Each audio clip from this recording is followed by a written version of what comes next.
اللہ رب العزت نے اپنے دوستوں کی پہچان بتلائی ہے.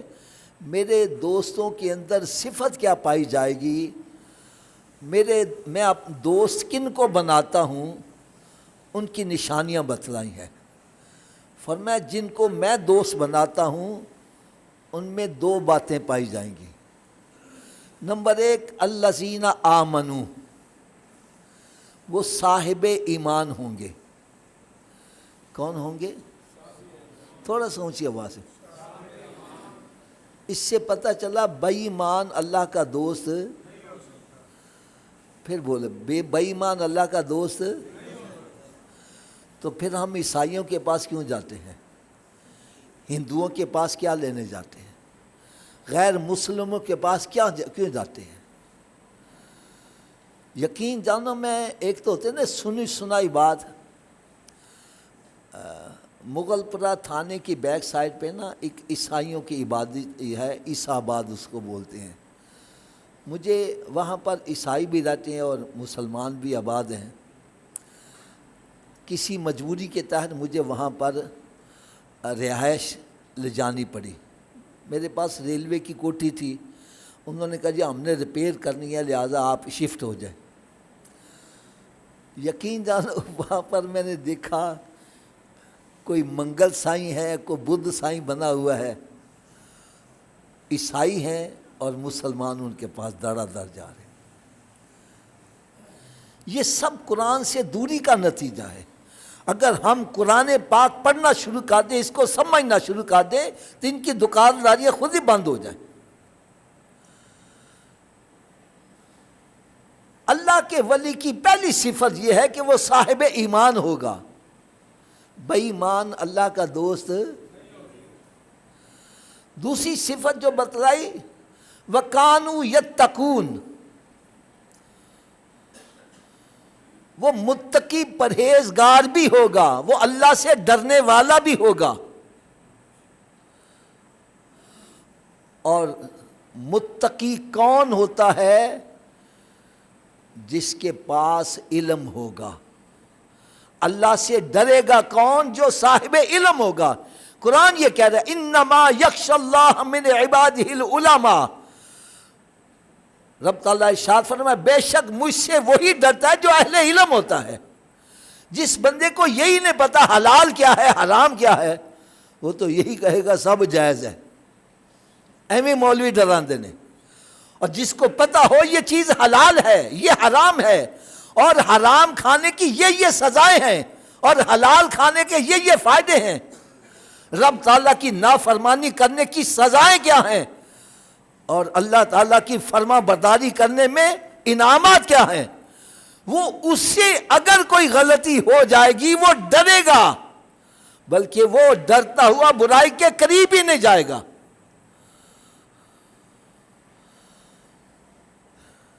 ایک بہت بڑا المیہ, پتہ نہیں یہ آپ کو میری بات پسند لگے کہ نہ لگے.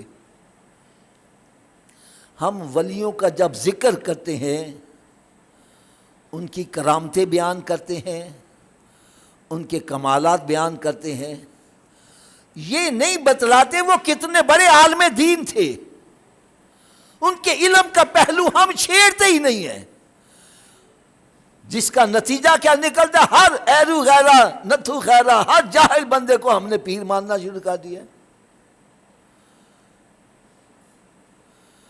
جس کو غسل کا طریقہ نہیں آتا, وضو کا طریقہ نہیں آتا, جس کو یہی نہیں پتا نماز کی رکعتیں کتنی ہے, اس کو ہم اللہ کا ولی بنا دیتے ہیں. بھائی یہ جو مرشد ہوتا ہے, مرشد کا مطلب ہوتا ہے راہ دکھانے والا. جو خود ہی راستہ پر نہیں ہے وہ دوسروں کو راستہ کیسے دکھائے گا؟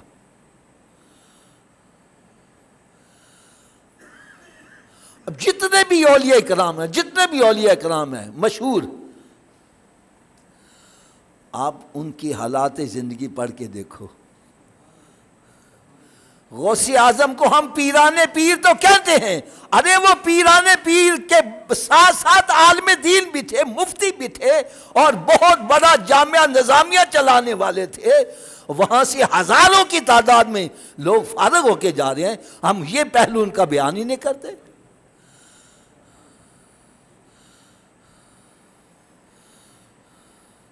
ہم علمی پہلو ان کا بیان ہی نہیں کرتے۔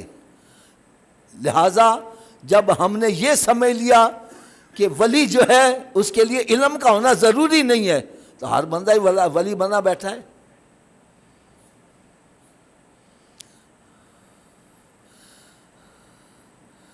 بے علم ناتواں خدا را شناس، جو جاہل ہے وہ تو اللہ کو ہی نہیں پہچان سکتا، جو رب کی پہچان نہیں کر سکتا وہ ولی کیسے ہو جائے گا؟ اور اگر میری بات سے آپ کو اطمینان نہیں ہو رہا، ایک بہت بڑے ولی کامل سلطان العارفین سلطان باہو رحمۃ اللہ تھے، جن کے کلام بڑے پڑھے جاتے ہیں، آپ سے ہی پوچھو کہ جی ولایت کے لیے علم کا ہونا ضروری ہے، تو آپ فرماتے ہیں کہ علم و باج جے کرے فقیری کافر میرے دیوانہ ہوں۔ وہ کیا فتویٰ لگا رہے؟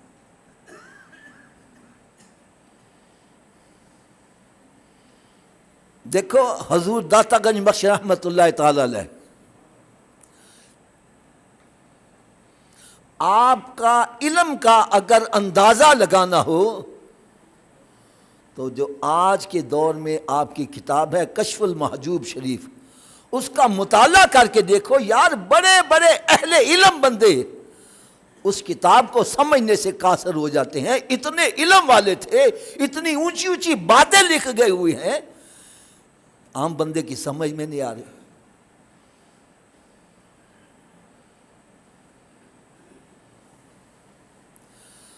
اور پھر اگلی بات سنو،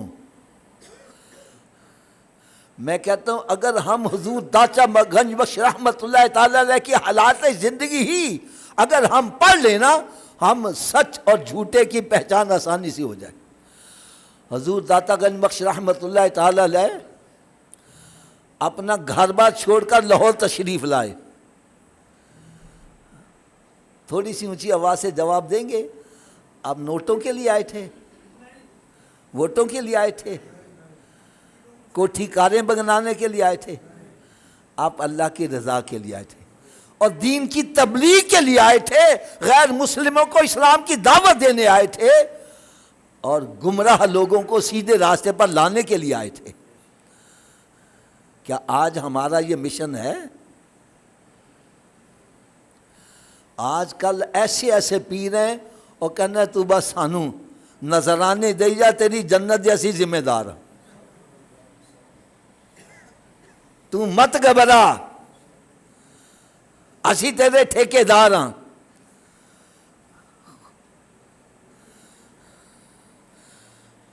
پیر صاحب میں نے فلانے کیا نماز اور تین کوئی لوڑ نہیں، اسی تیرے جنت دے سامنا، جنت کی ٹکٹیں دے رہی ہیں۔ اور حضور داتا گنج بخش رحمت اللہ تعالی علیہ جب لاہور تشریف لائے، آپ نے سب سے کام پہلا جو کیا ہے وہ مسجد ہی بنائی ہے۔ اور میرے آقا صلی اللہ علیہ وسلم جب مکہ معظمہ سے ہجرت فرما کر مدینہ طیبہ حاضر ہوئے ہیں، آپ نے بھی وہاں سب سے پہلے مسجد ہی بنائی ہے، اس کا نام مسجد قباء ہے۔ آج بھی وہاں جو 2 نفل پڑھے اس کو مقبول عمرے کا ثواب ملتا ہے۔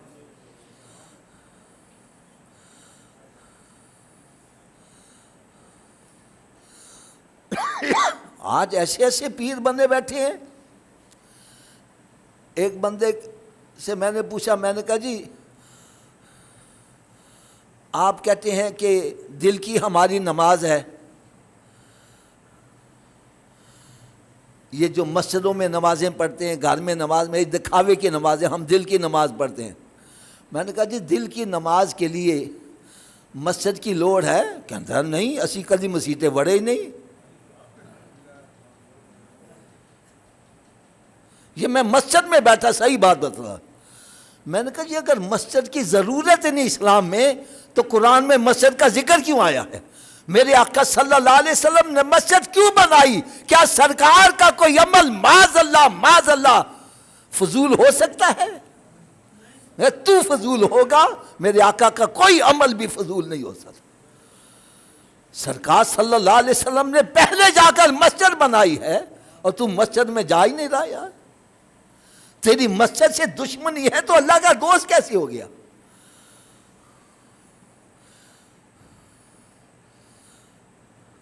حضور داتا گنج بخش رحمت اللہ تعالی علیہ نے آ کر سب سے پہلے مسجد بنائی ہے، اور آپ نے وہاں پر جب نماز شروع کی تو کوئی ایسے جو بظاہر علم رکھنے والے انہوں نے کہہ دیا کہ جی اس مسجد کا رخ قبلے کی طرف نہیں ہے،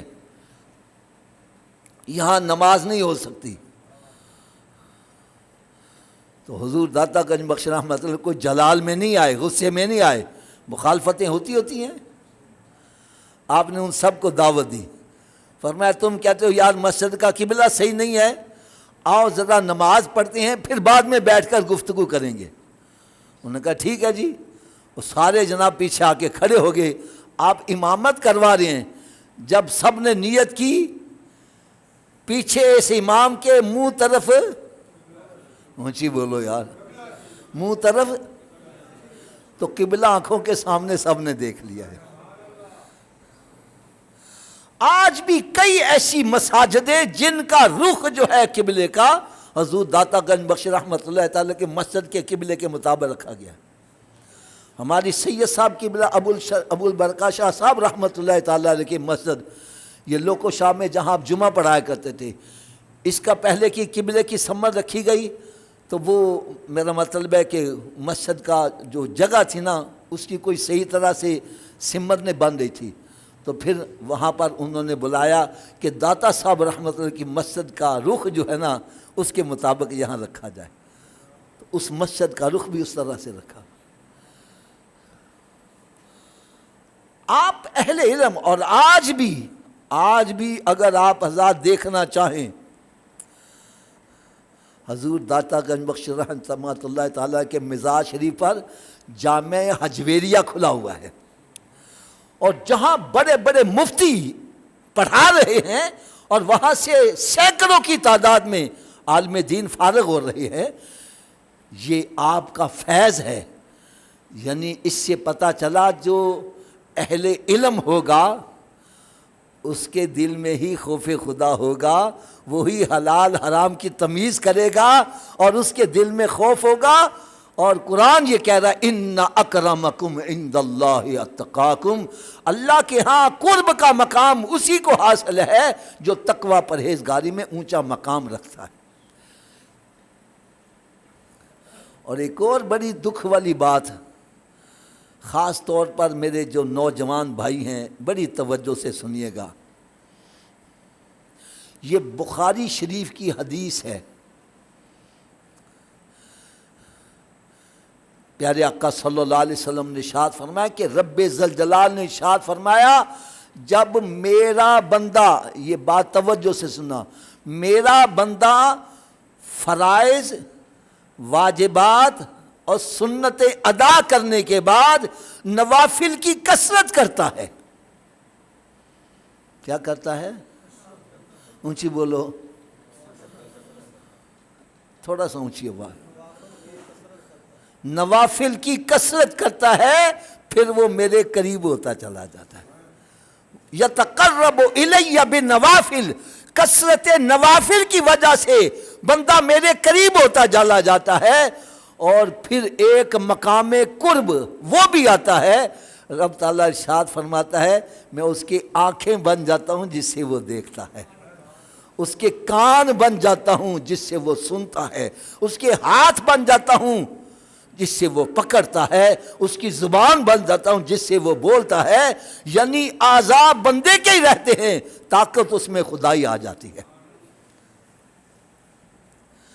جب ہاتھ بندے کا ہے اور رب تعالیٰ فرماتا ہے میں اس کا ہاتھ بن جاتا ہوں، پھر اس میں طاقت ایسی آ جاتی ہے کہ قرآن کیا کہہ رہا ہے.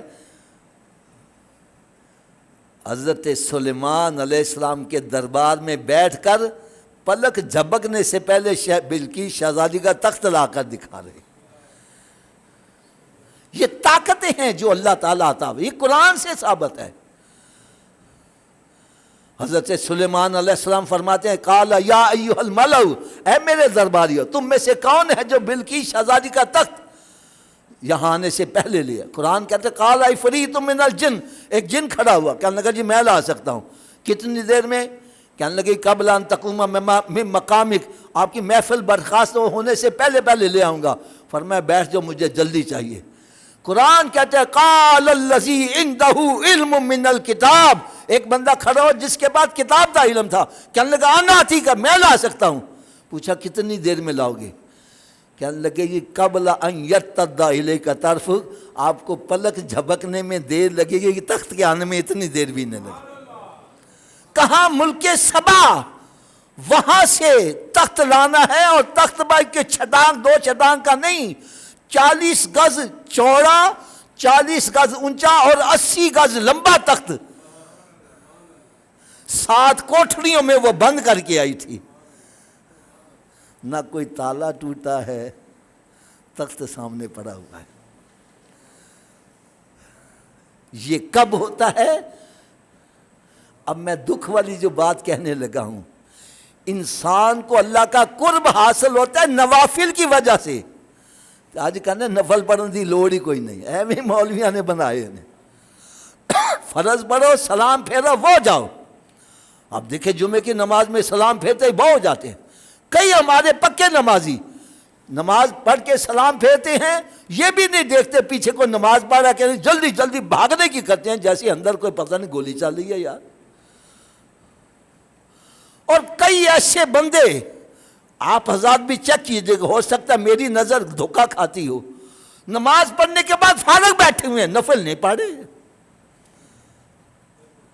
ایک چیز ہے نا، کوئی ضروری کام میں اٹھ کے چلا گیا، وہ بیٹھا بھی مسجد میں ہے، باوضو بھی ہے، پتہ نہیں ان کے نزدیک کو نفل پڑھنا گناہ کبیرہ ہے.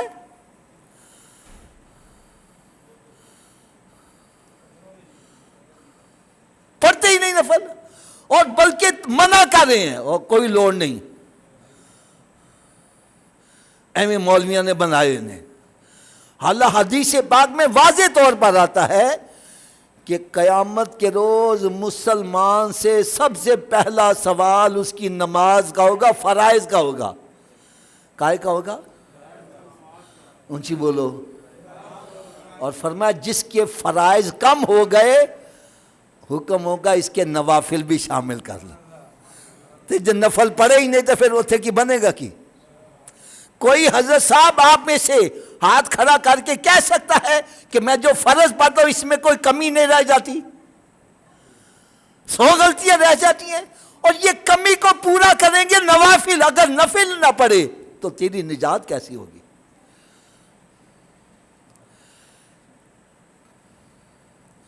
اللہ کے ولیوں کا آپ حالات زندگی اٹھا کے دیکھو. غوث پاک رضی اللہ تعالیٰ عنہ 25 سال تک نوافل کے اندر روزانہ پورا قرآن ختم کر رہے. 40 سال تک آپ نے عشاء کے وضو سے فجر کی نماز ادا کی. تو آپ اہل علم تھے. تو ہم یہ تو کہتے ہیں غوث زمان، قطب زمان، اور یہ نہیں کہتے وہ عالم دین بھی تھے یار، وہ مفتی بھی تھے، وہ اہل علم بھی تھے. اگر اہل علم کہیں، یقین جانو میں آپ کو اپنی ہڈ بیتی بات بتلاتا ہوں. ایک مرتبہ فیصل آباد میں میرا بیان تھا. وہ کوئی مرید تھا پیر صاحب کا، وہ ہر سال محفل کرواتا تھا. پیر صاحب کو اس نے صدارت کے لیے بلانا، تو بس یہ سمجھو پتہ نہیں غلطی تھی یا کیا تھی، اس نے مجھے بیان کے لیے دعوت دے دی. اچھا میری جو عادت ہے، میں نے نماز کے بارے میں شروع کر دیا. کبھی قیامت کے روز سب سے پہلا سوال نماز کا ہوگا. جو جان بوجھ کر ایک نماز ترک کر دیتا ہے اس کا نام دوزخ کے دروازے پر لکھ دیا جاتا ہے کہ اس دروازے سے اس کو جہنم میں داخل کیا جائے گا. خیر وہ جب محفل ختم ہو گئی تو کھانا کھانے کے لیے انہوں نے ہمیں کمرے میں بلایا، ہم چلے گئے، پیر صاحب بھی ساتھ تھے۔ تو مجھے پتہ ہے، کہتا ہے مولوی صاحب ذرا ہاتھ ہولا رکھیا کرو، یعنی کیا مطلب ہے؟ وہ نماز نہیں پڑھتا تھا۔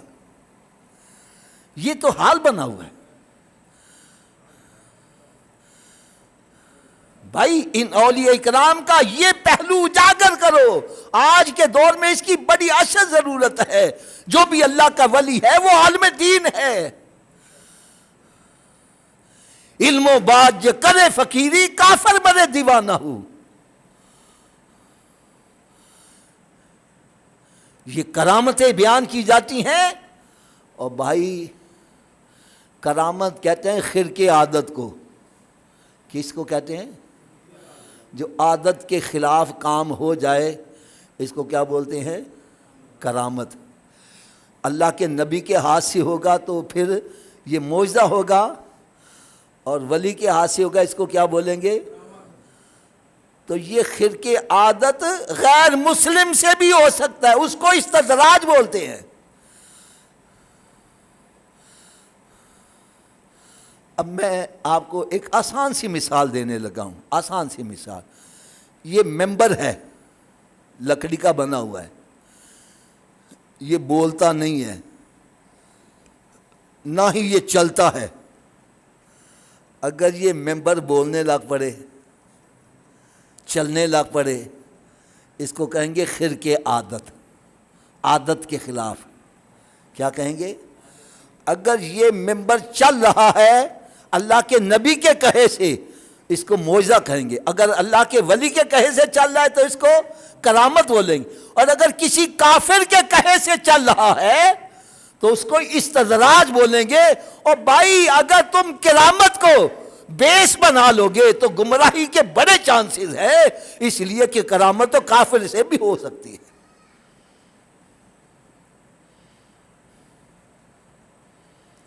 میری بات کی نہیں آپ کو سمجھ آ رہی؟ میں آپ کو داتا حضور سے ہی مثال دے دیتا ہوں۔ آپ جب لاہور تشریف لائے، آپ نے ڈیرا لگایا، وہاں پر پہلے ڈیرا لگا کے جوگی بیٹھا ہوا تھا۔ جب آپ آ کے بیٹھے، آپ کا تقویٰ، پرہیزگاری اور آپ کی طہارت، آپ کی ایمانداری، آپ کے گفتگو کا انداز، آپ کا حسن اخلاق دے کر جو ادھر جانے والے تھے وہ ادھر آنے شروع ہو گئے۔ اس نے دیکھا میری دکانداری بند ہو گئی ہے، اس نے اپنے ساتھیوں سے کہا جاؤ ان سے کہو یہاں سے چلے جاؤ۔ جب انہوں نے آ کر کہا کہ جناب تسی ایتھے کدھر آ گئے جے، تان پتہ نہیں ہے ساڈا علاقہ ہے، جی میں بدماشاں دا علاقہ نہیں ہوندا، یہ ساڈا علاقہ ہے، تسی ایتھے کدھر آ گئے جے، چلو دڑکی لاؤ اتھوں۔ آپ نے بڑا پیارا سا جواب دیا، فرمایا یار میں اپنی مرضی سے نہیں آیا، میں کسی کے بھیجے سے آیا ہوں، وہ حکم کریں گے تو میں چلا جاؤں گا، نہیں کریں گے تو میں بیٹھا ہوا ہوں۔ انہوں نے جا کر جواب دیا، انہوں نے کہا پھر میں خود جانا ہوا۔ جب وہ آیا، بڑا مشہور واقعہ ہے، آپ نے اس سے کہا کہ بھئی میں خود نہیں آیا، میں کسی کے بھیجے سے آیا ہوں۔ وہ کہنے لگے میں کہنا تو چل جاؤں۔ فرمایا بھئی میں اپنی مرضی سے نہیں آیا، اگر کہنا نہیں چاہنا تو پھر آپ میرے ساتھ مقابلہ کرو۔ فرمایا بھئی ہم مقابلہ کرنے والے نہیں ہیں۔ کہنے لگا نہیں آپ کچھ دکھاؤ پھر۔ فرمایا ہم پہل کرنے والے ہیں، تم نے کچھ دکھانا تو دکھا لے۔ یار وہ جوگی ہوا میں اڑ کر دکھایا اس نے۔ کیا میں کہہ رہا ہوں؟ یہ ہوا میں اڑنا بھی تو خرقِ عادت ہے کہ نہیں ہے؟ اس سے پتہ چلا خرقِ عادت کام کافر بھی دکھا سکتا ہے، غیر مسلم کے ہاتھ سے بھی کام ہو سکتا ہے۔ تو ہم جب بیس بنائیں گے کرامت کو تو پھر گمراہ ہونے کے بڑے چانسز ہیں، اور ہم آج بھی لٹ رہے ہیں۔ کیوں نواز صاحب لٹ دیا کہ نہیں؟ اے پیسے لے میں تن ڈبل کر کے دکھاواں، بندہ 1000 روپیہ کٹ کے دینا اور 2 کر کے دکھانا ہے۔ وہ پھر بھجا جانا گھر، سیور بھی لینا تو فرانک بھی لینا، ڈبل کر کے دکھا، وہ کہنا اکھاں نہ کھولیاں تو انا ہو جائے گا، اور جب اکھاں کھولتا تو سب کچھ غائب ہوتا بھی۔ یہ ہم لٹ رہے ہیں، کس کی وجہ سے؟ ہم نے اولیاء اکرام کی پہچان ہی کرامت بنائی ہے، اور کرامت تو یہ استدراج خرق عادت تو کسی غیر مسلم سے بھی ہو سکتا ہے۔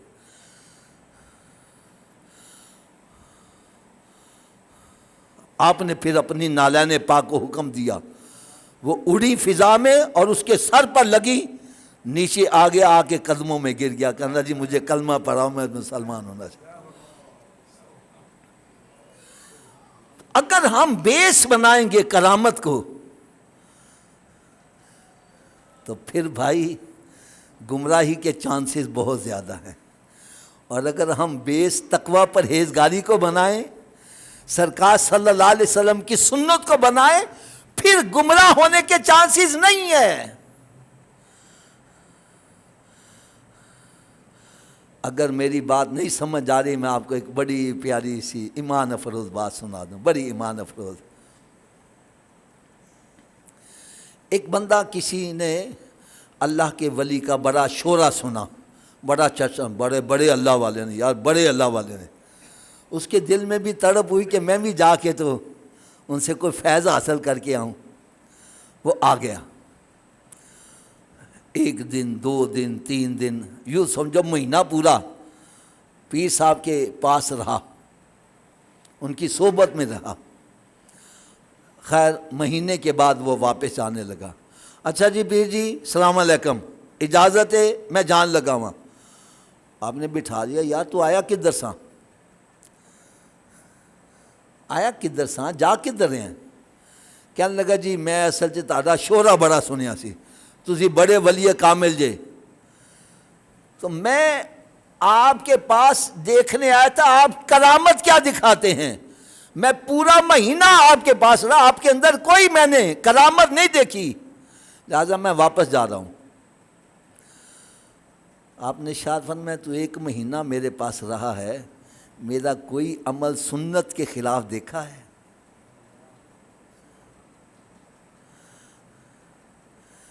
ایک مہینہ تو میرے پاس رہا ہے، 1 مہینے کے اندر میری کوئی نماز قضا دیکھی ہے؟ کوئی سنت، فرض تو فرض بڑی اونچی بات ہے، میری کوئی سنت چھوٹی دیکھی ہے؟ کہنے لگا جی نہیں، میں سنت تو کوئی نہیں آپ کی چھوٹی دیکھی۔ فرمایا پھر یاد رکھو 1000 کرامتوں سے 1 استقامت افضل ہے۔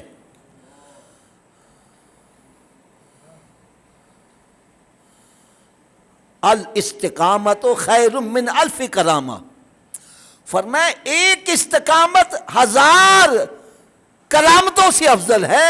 ارے تو کرامتیں تلاش کر رہا ہے، یہ نہیں دیکھ رہا کہ سنت پر عمل کون کر رہا ہے؟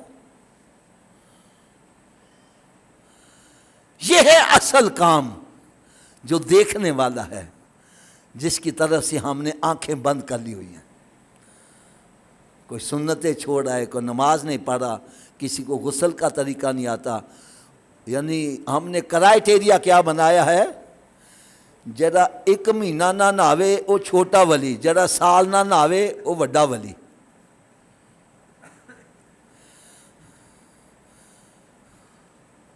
وال نہیں کٹا رہے، لٹے چھوڑی ہوئی ہیں۔ اچھا میں نے بڑا حیرانگی ہے، گت دے وال ودا لین گے تے داڑھی منڈا لیندے نے۔ یار داڑھی رکھنا سنت ہے تے شانیاں تو تھلے وال رکھنا یہ تو حرام ہے، وہ حرام کام کر رہا ہے۔ اور ہم کہتے ہیں بڑا پہنچے ہے جی۔ حضور داتا گنج بخش رحمۃ اللہ تعالی علیہ یہ اللہ کے ولی ہیں، یہ ولی بھی ہیں اور عالم دین بھی ہیں، بہت بڑے عالم دین بھی ہیں۔ اور پھر آپ دیکھو آج بھی ان کے مزاج شریف کے ساتھ مسجد ہے کہ نہیں ہے یار؟ بولو تو صحیح یار۔ اللہ کا ولی ہوتا ہی وہی ہے جو مسجد سے پیار کرنے والا ہوتا ہے، جو مسجد کو آباد کرنے والا ہوتا ہے۔